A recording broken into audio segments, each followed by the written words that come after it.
Hi, welcome back to flowing fish. நடிகர் விஜய் சேதுபதி பொறுத்த வரைக்கும் அந்த இமேஜ் ட்ராப், அதாவது அந்த இமேஜுங்கிற ஒரு வட்டம், அதுக்குள்ள சிக்காத ஒரு நடிகர்னா அவர் தான் குறிப்பிட்டு சொல்ல முடியும். இன்ஃபேக்ட் அது அவருக்கு ஒரு யூஎஸ்பி, யூனிக் செல்லிங் ப்ரொபோசிஷன்.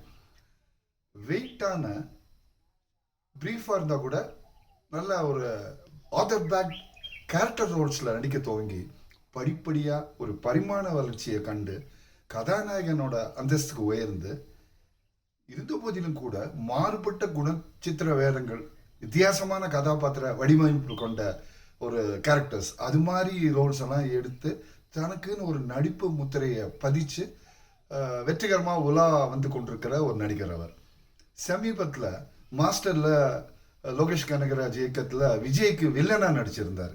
அதை தொடர்ந்து அதே லோகேஷ் கனகராஜ் இயக்கத்தில் கமல் சாரோட ரெண்டாவது விக்ரம், முதல்ல ஒரு விக்ரம் வந்திருக்கு, இந்த ரெண்டாவது விக்கெட்டில் அவரும் ஒரு முன்னாடி பிரைம் வில்லன்ஸாக நடிச்சிருந்தார். ஏன் அவ்வளோ தூரம்? ரொம்ப ரீசெண்டாக இப்போ கிட்டத்தட்ட 1000 கோடி வசூலை உலகெங்கிலையும் அள்ளி குவித்த ஷாருக் கானோட ஜவான் படத்தில் பிரதான வில்லனாக நடித்து நம்மளெல்லாம் ஒரு அசைத்திருந்தார். காலிவுட் நடிகரான அவர் பாலிவுட்லேயும் போய் ஒரு கலக்கியிருந்தார். விஜய் சேதுபதியோட லேட்டஸ்ட் ரிலீஸ், அதாவது மெரி கிறிஸ்மஸ். என்னடா அது, பொங்கல் சமயத்தில் மெரி கிறிஸ்மஸா? கிறிஸ்மஸ் முடிஞ்சு போன டிசம்பர்லேயே முடிஞ்சிடுச்சு, ஜனவரி பொங்கலுக்கு வந்துட்டுமே அப்படிங்கிற ஒரு அங்கலாய்ப்பு நமக்குள்ள இருந்தால் கூட கரெக்டாக டைம் பண்ணி பொங்கலுக்கு இந்த படத்தை வெளியிட்டிருக்காங்க. விஜய் சேதுபதி மற்றும் கத்ரினா கைஃப் பிரதான பாத்திரங்களில் நடிக்க ஸ்ரீராம் ராகவன், அவரும் தமிழர் தான், அங்கே செட்டில் ஆனவர். பத்லாப்பூர், அப்புறம் அந்தா கண்ணும் போன்ற படங்களில் அவர் நடித்து தனக்குன்னு ஒரு தனி எடுத்த இயக்குநர்கள் மத்தியில் பாலிவுட்டில் எஸ்டாப்ளிஷ் பண்ணியிருக்கார். அவரோட எழுத்து மற்றும் இயக்கத்தில் உருவாக்கி இருக்கிற படம் தான் இந்த மெரி கிறிஸ்மஸ். படத்தோட ஆரம்பம் நம்ம பார்த்தோம்னாக்க ஸ்லோவாக ஒரு கிறிஸ்மஸ் ஈவு, கிறிஸ்மஸ் கொண்டாட்டங்கள், பாம்பே, இப்போ மும்பாய், அப்போ பாம்பே, ஏன்னா இது ஒரு பீரியட் ஃபிலிம். அந்த பாம்பேங்கிற பேர் இந்த காலகட்டத்தில் அந்த ஒரு பீரியடில் இந்த படத்தோட திரைக்கதை நிகழ்கிறதா அமைச்சிருக்காங்க ஸ்கிரிப்டை. ஸோ அவர் வீட்டிலேருந்து துவங்கி விக்டோரியா டெம்பிள்ஸ்லேருந்து அப்படியே மொள்ள நகர்ந்து அந்த ஊருக்குள்ளே ஒரு இடத்துக்கு போகிறாரு. அங்கேருந்து கதை துவங்குது.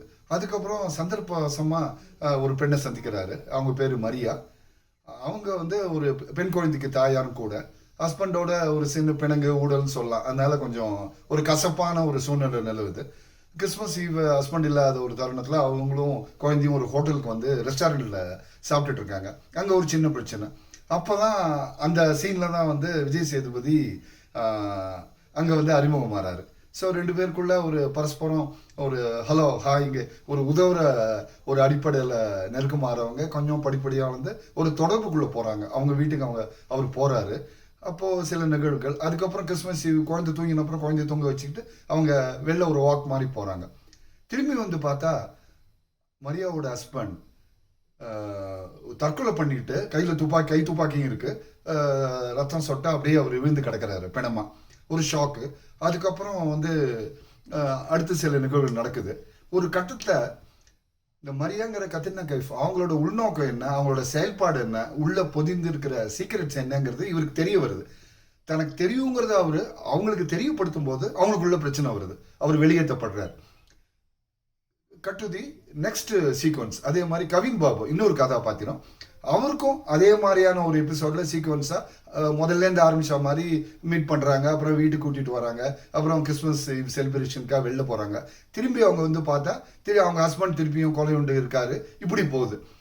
இந்த எபிசோடில், செகண்ட் எபிசோடில் கவின் பாபு இன்வால்வ் ஆகிருக்கிற இந்த செகண்ட் எபிசோட்லையும் விஜய் சேதுபதி ஒரு ஸ்பெக்டேட்டராக கூட பயணிக்கிறார். இப்படி போகுது கதை. கடைசியில் ஒரு ஸ்டேஜில் போலீஸும் ஆட்டோமேட்டிக்காக அவங்க போலீஸ்க்கு இன்ஃபார்ம் பண்ணுறாங்க. ராதிகா மற்றும் சண்முகநாதன் அவங்க வராங்க. இது தமிழ் வெர்ஷனில், ஏன்னா இந்த படத்தை ட்ரைலிங்குலாக எடுத்திருக்காங்க. Basically Hindi, Telugu and Tamil. துணை கதை பாத்திரங்களை அந்தந்த ரிஜனுக்கு தகுந்த மாதிரி நடிகரை வச்சு ஷூட் பண்ணியிருக்காங்க. ஸோ தமிழ் பதிப்பில் ராதிகாவும் அப்புறம் சண்முக இவனும் வராரு. அவங்க ரெண்டு பேரும் ஒரு இன்வெஸ்டிகேட்டிங் அஃபிஷியல்ஸாக வராங்க. ஒரு கட்டத்தில் வந்து சரி இது ஒன்றுமே இல்லை, இவங்க யாருமே ஒரு கொலையில் ஒன்றும் இவங்களுக்கு ஈடுபாடு இல்லை, கொலையா தற்கொலையான ஒரு ஒரு டிபேட் நடக்குது. ஸோ இவங்க கேஸை ரேப்பப் பண்ணிடலாம், முடிச்சிடலான்னு ஒரு முடிவுக்கு வந்து போலீஸ் துறை, காவல்துறை படத்தை அது மாதிரி ஒரு ப்ளசண்ட்டாக முடிகிற தருணத்தில் திரும்பி ஒரு ட்விஸ்ட் கொடுக்குறாரு டைரக்டர். அப்போ வந்து அந்த பிளேமிங் அக்யூசிங் ஃபிங்கர்ஸ் திரும்பியும் விஜய் சேதுபதியை குற்றவாளியாக காட்டுது. ஸோ அதோட படம் நிறைவு பெறுது. ஸோ இந்த படத்தில் வந்து ஆரம்பம் பார்த்தோம்னா கொஞ்சம் ஸ்லோவாக ஒரு கிறிஸ்மஸ் ஈவில் ஒரு டாக்கு ட்ராமா மாதிரி மொல்லமாக ஸ்லோவாக வந்து ஒரு அதிகமான ஒரு அதிர்வுகள் இல்லாமல் போகுது. கொஞ்சம் போர் அடிக்க மாதிரி இல்லையான்னு நம்ம ரசிகர்கள் படம் பார்க்குறவங்க வியூஎஸ் ஃபீல் பண்ண துவங்கும் போது டக்குன்னு ட்விஸ்ட் கொடுத்து ஒரு த்ரில்லர் மர்டர் மிஸ்ட்ரியாக மாற்றுறாரு. அதுக்கப்புறம் நிகழ்வுகள், எதிர்பாராத திருப்பங்கள், கடைசியில் எல்லாம் சுமூகமாக all that begins well ends வெல்ங்கிற மாதிரி முடியும் போது அந்த போலீஸ் ஸ்டேஷனில் திரும்பியும் வந்து ஒரு ட்விஸ்ட் கொடுத்து கதையை வந்து வேற ஒரு பரிமாணத்துக்கு கொண்டு போறாரு இயக்குனர். மொத்தத்தில் ஒரு ஒரு ஒரு ஒரு கான்செப்டுவலாக உருவாக்கப்பட்ட ஒரு கிரைம் த்ரில்லர்னு சொல்லலாம். படத்துக்கு பாடல்களுக்கு இசை வந்து பிரீத்தம் அமைச்சிருக்காரு. அதே மாதிரி மது நீலகண்டன் வந்து படத்தோட ஒளிப்பதிவு.